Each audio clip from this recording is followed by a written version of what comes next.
আল্লাহ জানে এই টেন্ডেন্সি আমাকে সহ প্রত্যেকের ভেতরে বদ্ধমূল করে দেয়। যত এটা বেশি আসবে তত আপনি আল্লাহর দরবারে পরিগণিত হবেন মুত্তাকি বলে। এর পরবর্তীতে আল্লাহ গুণ দিয়েছেন কিছু, এগুলো যেন আমরা অর্জন করি।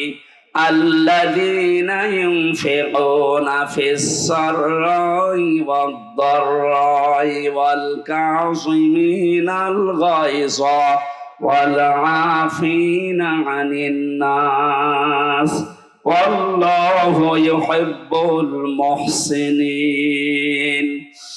আল্লাহ পাক বলেন, যারা সুখে হোক দুঃখে হোক, দুনিয়ার সম্পদ যেহেতু ওর হাতে থাকবে না, এই জন্য যতদিন বেঁচে আছে ও আল্লাহর দিনের জন্য, মানবতার জন্য সাধ্য মতো খরচ করতেই থাকে।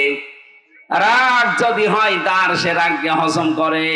কোন মানুষকে যদি শাস্তি দেওয়ার ক্ষমতাও থাকে, তারপরও আল্লাহর দিকে তাকিয়ে মাফ করে দেয়।